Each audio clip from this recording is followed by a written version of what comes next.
Aku selalu mengira, badai dalam pernikahan hanya datang dari orang ketiga. Namun aku salah. Ternyata, penghancur paling kejam adalah mereka yang menyebut dirinya keluarga. Di meja makan ini, bukan hanya nasi yang kutelan, tapi juga harga diri yang mereka injak habis-habisan. Inilah kisahku saat pengabdian seorang istri, justru dibalas dengan konspirasi.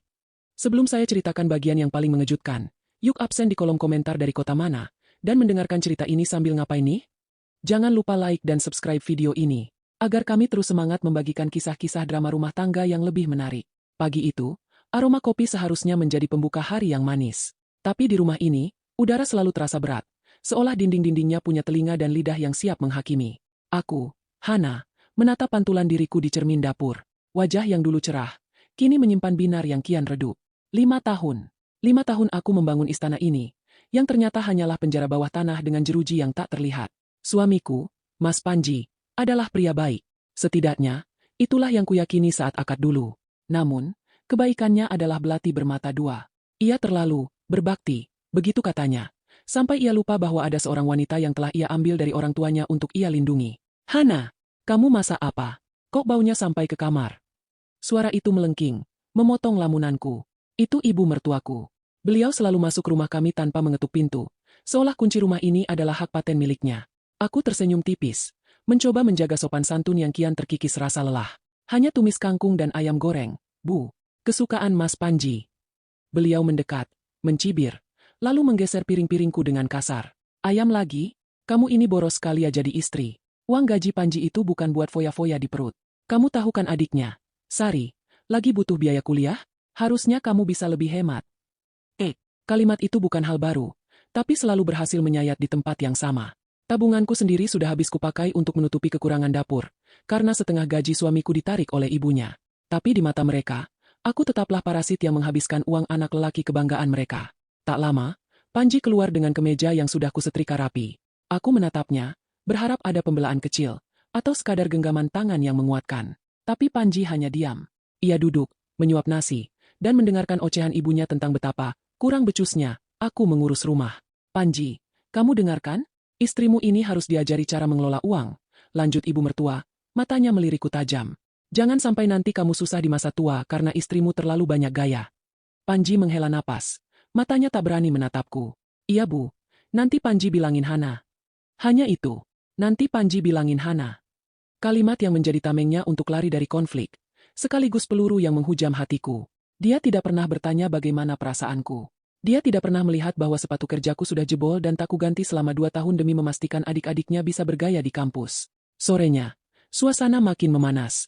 Sari, adik iparku, datang membawa brosur tas bermerek. Tanpa rasa bersalah, di depan mataku, ia merengek pada Panji.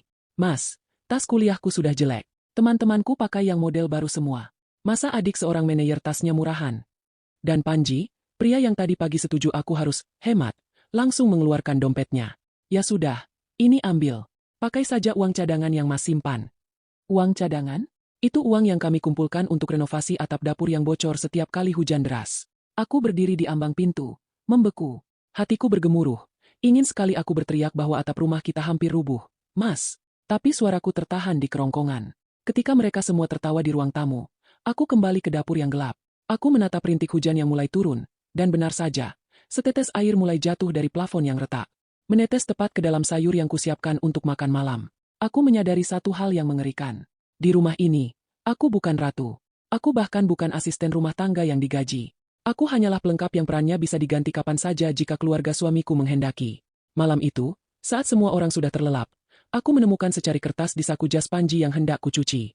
Sebuah catatan kecil dengan tulisan tangan ibu mertuaku yang isinya membuat seluruh badanku bergetar hebat. Sebuah rencana yang bahkan tidak pernah kubayangkan sebelumnya, yang melibatkan masa depanku dan seorang wanita lain dari masa lalu Panji. Aku meremas kertas itu hingga hancur. Napasku memburu.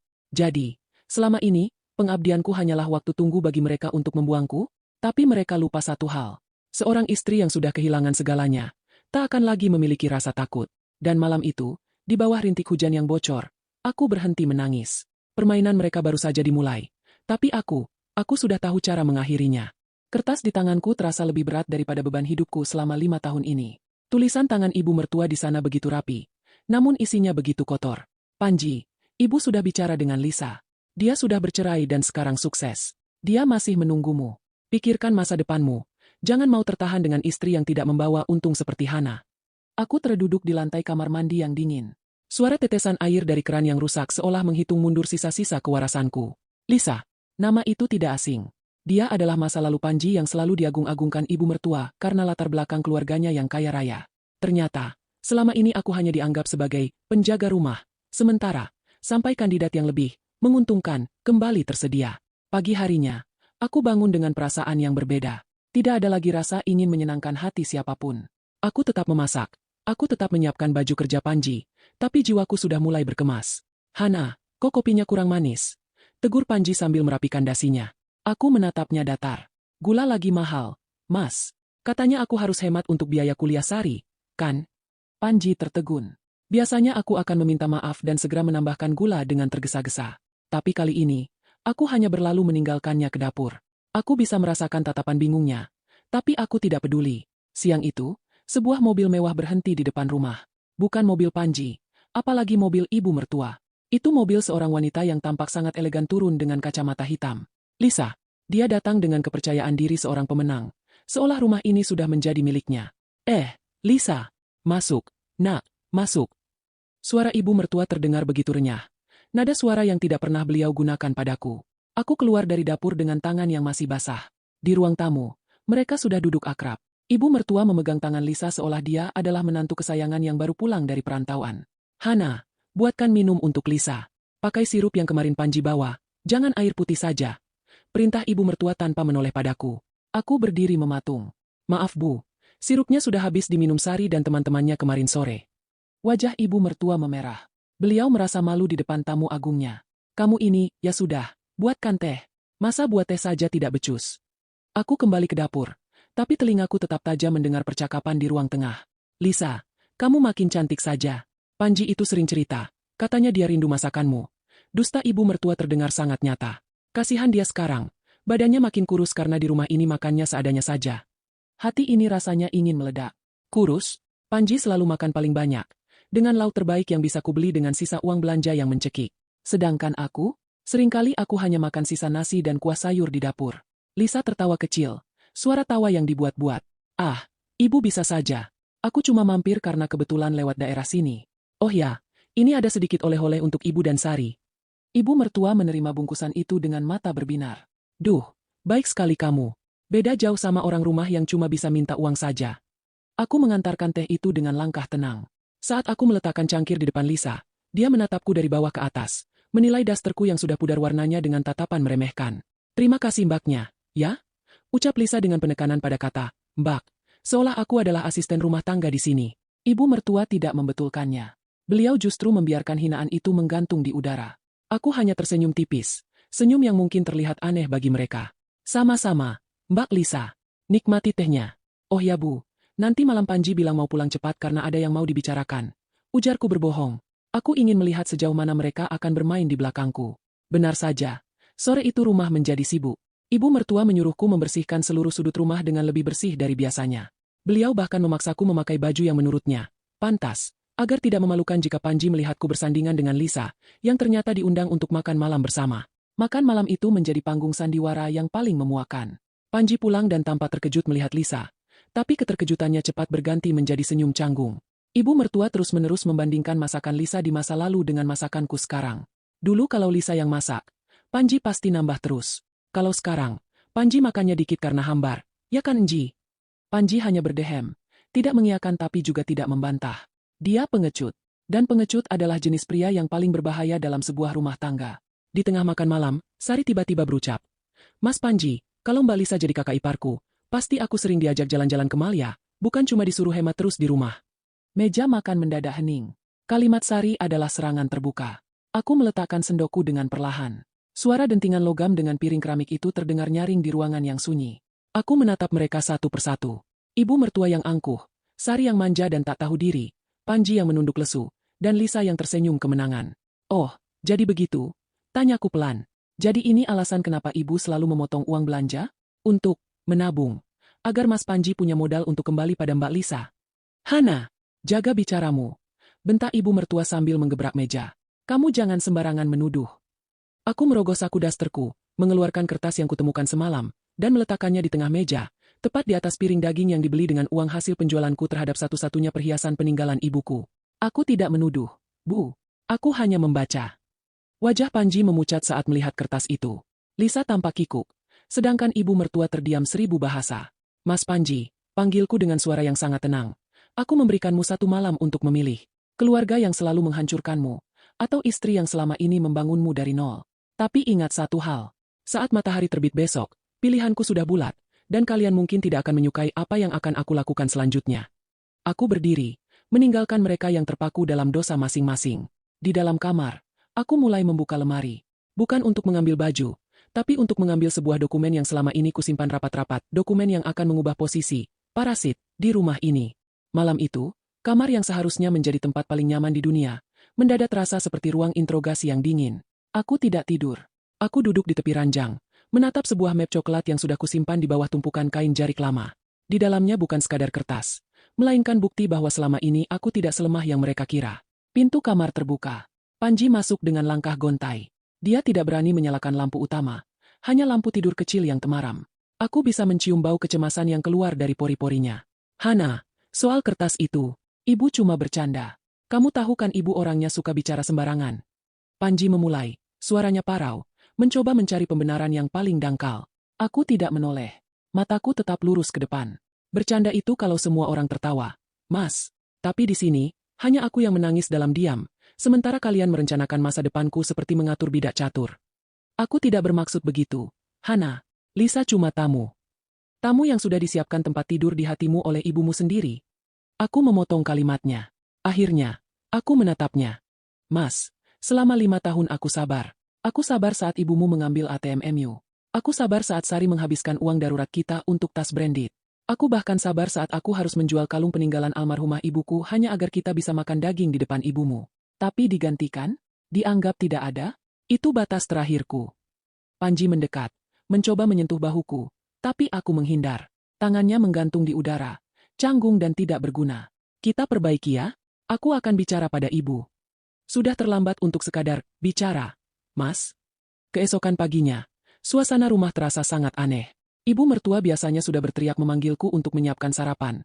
Tapi pagi ini beliau diam. Mungkin beliau pikir aku sudah takluk karena gertakannya semalam. Beliau duduk di meja makan dengan gaya angkuh, seolah sedang menunggu pelayannya datang membawa upeti. Aku keluar dari kamar, tapi tidak menuju dapur.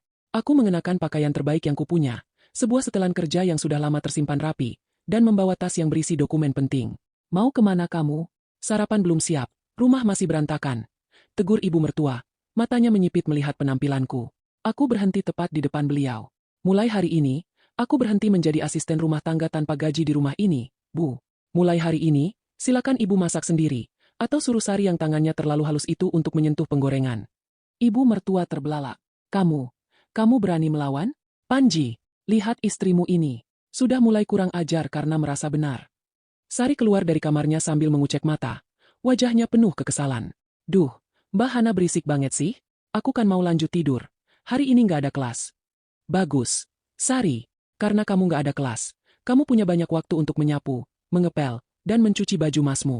Oh, jangan lupa, cucian kotor sudah menumpuk di belakang. Ujarku dengan nada yang sangat manis namun mematikan. Sari melongo. Ibu mertua berdiri. Tangannya menunjuk-nunjuk wajahku. Kamu mau pergi? Pergi saja. Paling juga pulang ke rumah orang tuamu yang juga miskin itu. Kamu pikir ada pria yang mau sama janda yang gak punya apa-apa seperti kamu? Aku tersenyum. Bukan senyum pahit, tapi senyum kemenangan yang tertunda. Ibu salah. Aku tidak pergi ke rumah orang tuaku. Dan soal, tidak punya apa-apa. Aku mengeluarkan sebuah dokumen dari tas dan meletakkannya di hadapan mereka. Apa ini? Tanya Sari sambil menyambar kertas itu. Wajah Sari perlahan memucat. Ibu mertua ikut membaca dengan mata yang melotot. Itu adalah sertifikat tanah dan bangunan rumah yang kami tempati saat ini. Namun, di kolom nama pemilik, bukan nama Panji yang tertera. Bukan pula nama ibu mertua. Hana, kenapa namamu ada di sini? Suara ibu mertua bergetar. Nada angkuhnya lenyap seketika. Mas Panji mungkin lupa bercerita. Atau mungkin dia terlalu malu untuk mengakui pada ibu. Rumah ini dibeli dengan uang asuransi kecelakaan ayahku yang jumlahnya besar. Ditambah tabunganku sebelum menikah. Panji hanya menyumbang uang muka yang kecil. Yang itu pun sudah kuganti saat dia butuh uang untuk biaya masuk Sari ke kuliah. Jelasku dengan tenang. Selama ini aku diam karena aku ingin menghargai Mas Panji sebagai kepala keluarga. Aku membiarkan ibu merasa berkuasa di sini karena aku menghormati orang tua. Tapi karena ibu ingin memasukkan wanita lain ke rumahku, maka aku memutuskan untuk mengambil kembali hakku. Nggak mungkin. Panji bilang ini rumah dia. Sari berteriak, tidak terima kenyataan bahwa kakak yang ia peras selama ini ternyata menumpang di rumah istrinya sendiri. Tepat saat itu, Panji keluar dari kamar. Dia melihat sertifikat itu di meja dan hanya bisa menunduk. Dia tahu rahasia ini tidak akan selamanya terkubur. Mas, katakan pada mereka. Rumah siapa ini? Tanyaku tajam. Panji diam 1000 bahasa. Kediamannya adalah jawaban paling menyakitkan bagi ibu mertua. Beliau mendadak lemas dan terduduk di kursi makan yang tadinya terasa seperti singgasana. Jadi, kamu mau mengusir kami? Tanya ibu mertua. Suaranya kini mengecil, penuh ketakutan. Aku mendekat ke arah beliau, membungkuk sedikit agar mata kami sejajar. Aku bukan wanita jahat seperti yang ibu bayangkan. Aku tidak akan mengusir kalian hari ini. Tapi, semua ada harganya. Mulai detik ini, tidak ada lagi uang bulanan yang masuk ke kantong ibu. Tidak ada lagi uang jajan untuk Sari. Dan jika aku melihat Lisa menginjakan kakinya di halaman rumah ini satu kali saja, aku menggantung kalimatku, membiarkan imajinasi mereka bekerja dalam ketakutan. Aku melangkah keluar rumah dengan kepala tegak. Di luar, sebuah mobil hitam sudah menunggu. Bukan mobil Panji, tapi mobil dari sebuah firma hukum. Aku punya janji penting hari ini. Namun, saat aku hendak masuk ke mobil, sebuah pesan masuk ke ponselku dari nomor yang tidak kukenal. Isinya singkat, tapi sanggup membuat jantungku berdegup kencang. Aku tahu apa yang sedang mereka rencanakan di belakangmu lebih dari sekadar Lisa. Temui aku di kafe biasa jam 2 siang. Siapa orang ini? Dan apa lagi yang disembunyikan keluarga suamiku dariku? Jantungku berdegup kencang di balik setelan kerjaku yang rapi. Pesan dari nomor tak dikenal itu terus terngiang di kepalaku. Lebih dari sekadar Lisa. Apalagi, apa belum cukup mereka menguras energiku, uangku, dan harga diriku selama 5 tahun ini? Aku melirik Panji dari kaca spion saat mobil mulai menjauh. Ia berdiri di teras, tampak kecil dan rapuh, seolah dunia yang ia bangun di atas kebohongan baru saja runtuh menimpa bahunya. Aku tiba di sebuah kafe di sudut kota tepat pukul 2 siang. Tempatnya tenang, hanya ada denting sendok dan aroma kopi yang pekat. Di pojok ruangan, seorang pria dengan kemeja biru tua melambaikan tangan. Aku mengenalnya. Dia adalah Bayu, sahabat lama Panji yang sudah lama menghilang dari lingkaran pertemanan kami sejak setahun lalu. Hana, kamu tampak berbeda, ucap Bayu saat aku duduk di hadapannya. Berbeda karena akhirnya aku berhenti jadi keset kaki keluarga itu. Bey?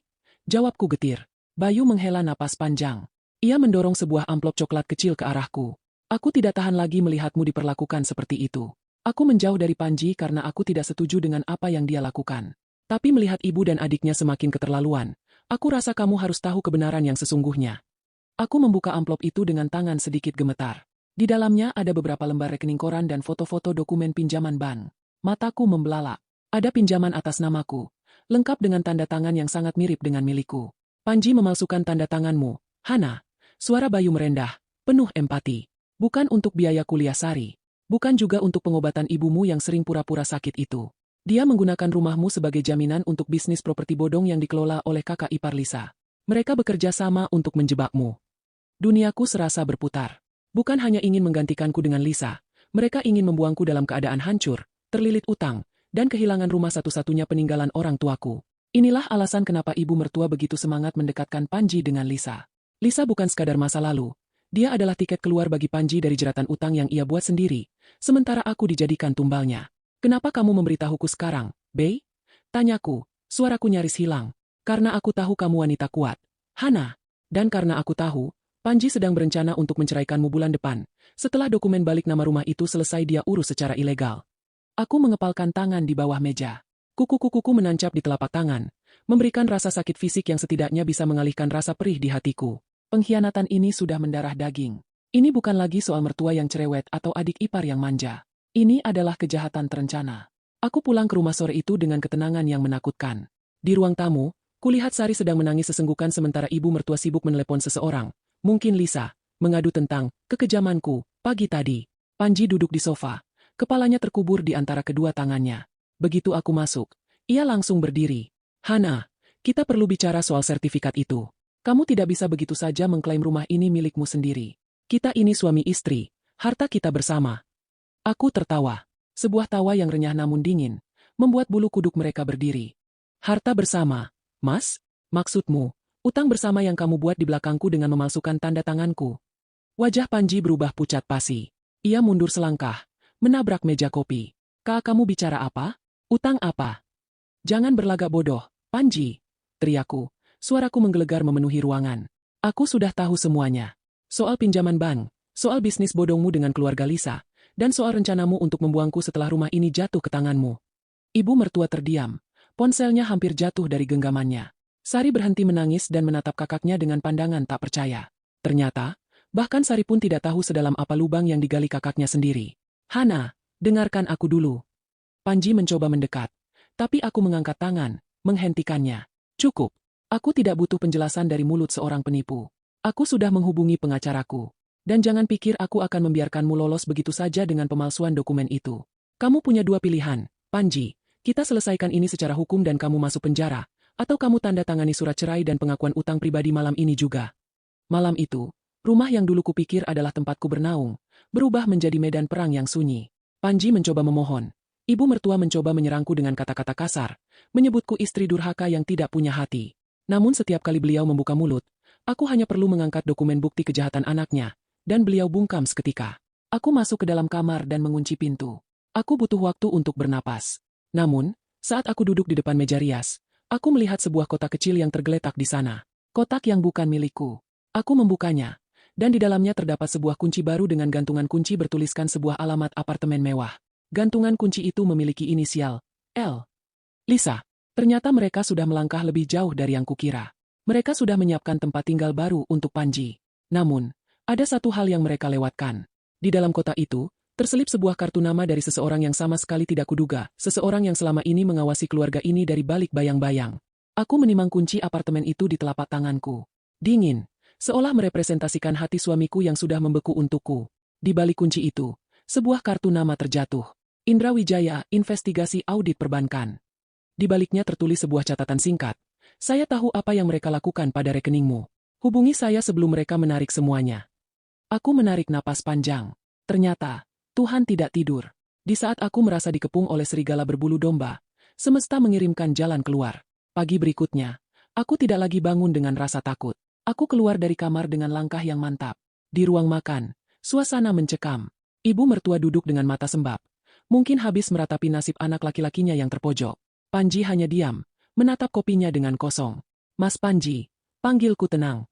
Aku meletakkan kunci apartemen berinisial L itu di atas meja. Bunyi dentingnya membuat Panji tersentak. Wajahnya berubah dari pucat menjadi abu-abu. Hana, itu bukan seperti yang kamu pikirkan. Berhenti, Mas. Berhenti membual. Potongku tajam. Aku sudah tidak punya sisa kesabaran untuk mendengar satu pun skenario bohongmu. Apartemen ini, hadiah dari Lisa? Atau hasil dari uang pinjaman atas namaku? Ibu mertua tiba-tiba berdiri, mencoba membela anaknya dengan sisa-sisa keangkuhan yang sudah retak. Hana, kamu jangan keterlaluan. Panji itu suamimu. Kalaupun dia melakukan itu, pasti demi masa depan kalian juga. Lisa itu punya koneksi, dia bisa membantu Panji sukses, tidak seperti kamu yang cuma bisa menuntut. Aku menatap ibu mertua dengan iba. Benar-benar iba. Masa depan kami, Bu? Atau masa depan ibu yang ingin terus hidup mewah tanpa harus bekerja? Ibu rela mengorbankan rumah menantu sendiri demi ambisi ibu? Benar-benar luar biasa. Hana, jaga bicaramu pada ibu, bentak Panji. Mencoba menunjukkan otoritasnya yang sudah hancur. Otoritasmu sudah mati sejak kamu memalsukan tanda tanganku, Panji. Suaraku merendah, tapi penuh penekanan. Hari ini, aku akan pergi ke bank bersama Pak Indra. Beliau adalah auditor yang sedang menyelidiki aliran dana ilegal di cabang tempatmu meminjam uang. Kamu tahu apa artinya? Ini bukan lagi sekadar drama rumah tangga. Ini kasus pidana.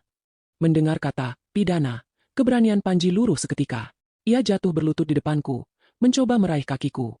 Hana, tolong jangan. Kalau ini sampai ke polisi, karierku hancur. Aku akan dipenjara.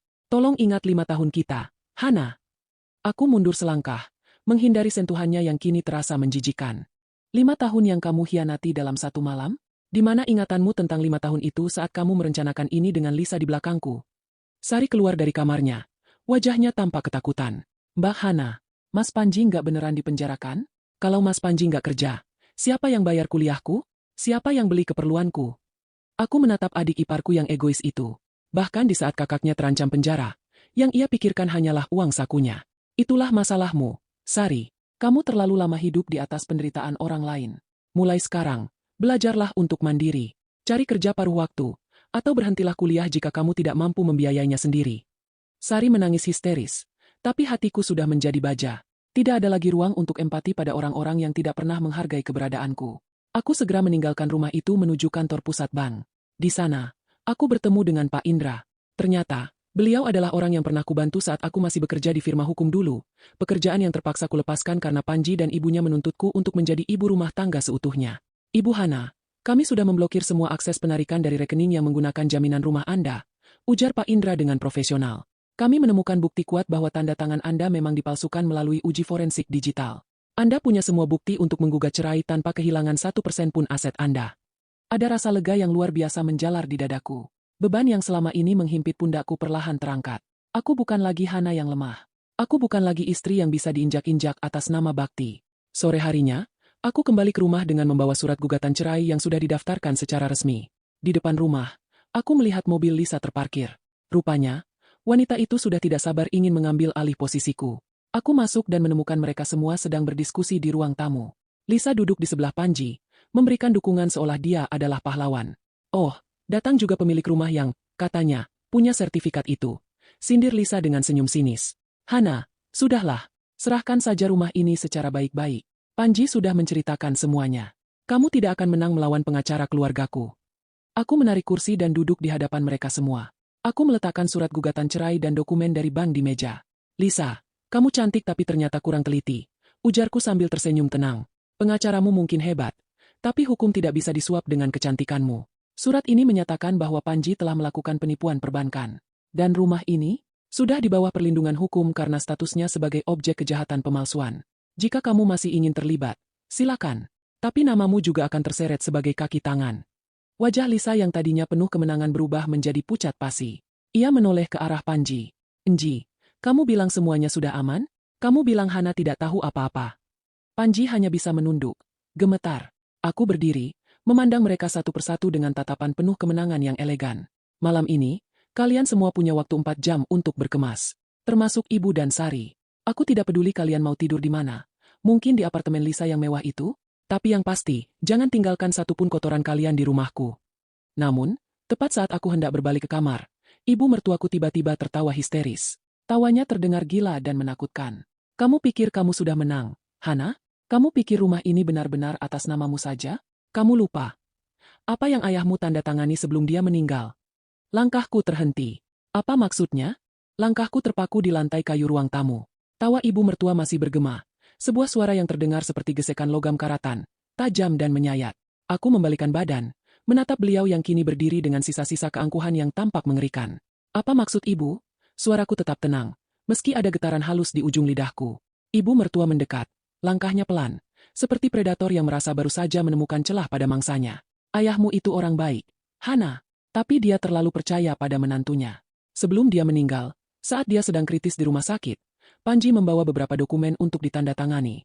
Katanya untuk administrasi asuransi, tapi kau lupa? Ayahmu itu sudah tidak bisa membaca dengan jelas saat itu. Darahku terasa berhenti mengalir. Aku menoleh ke arah Panji. Suamiku itu tidak berani menatapku. Dia justru memalingkan wajah ke arah jendela, seolah-olah pemandangan di luar lebih menarik daripada kehancuran yang ia ciptakan di dalam ruangan ini. Panji? Panggilku. Suaraku nyaris berupa bisikan. Apa yang kamu lakukan pada ayah? Lisa, yang tadi sempat pucat, kini kembali tersenyum sinis. Dia sepertinya baru saja mendapat asupan, keberanian baru dari pengakuan ibu mertua. Ah, jadi ini kartu asnya? Ternyata suamimu jauh lebih pintar darimu, Hana. Ibu mertua merogoh sebuah map tua dari balik lemari pajangan yang selama ini terkunci rapat. Beliau mengeluarkan secari kertas kusam, sebuah surat pernyataan hibah yang ditandatangani oleh almarhum ayahku. Di sana tertulis bahwa jika terjadi sengketa rumah tangga, hak kepemilikan rumah ini akan dibagi 2 secara otomatis, atau dijual untuk dibagikan hasilnya.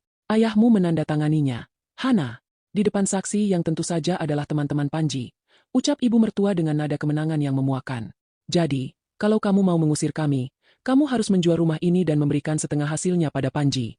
Dengan uang itu, Panji dan Lisa bisa hidup tenang. Sementara kamu hanya akan punya setengah dari harga rumah yang bahkan tidak cukup untuk membeli apartemen kecil. Aku menatap surat itu. Air mata yang sejak tadi kutahan hampir saja jatuh. Bukan karena aku takut kehilangan harta, tapi karena mereka tega memanfaatkan detik-detik terakhir kehidupan ayahku demi kepentingan busuk ini. Panji, pria yang dulu kucintai, telah mengkhianati bukan hanya aku, tapi juga orang tua yang sudah menganggapnya anak sendiri. Kamu benar-benar binatang, Mas, ucapku lirih. Panji akhirnya bicara. Suaranya terdengar putus asa. Aku terpaksa. Hana, aku butuh jaminan. Aku tahu kamu wanita pintar. Suatu saat kamu pasti akan meninggalkanku kalau kamu tahu betapa berbedanya kita. Aku hanya ingin mengamankan posisiku.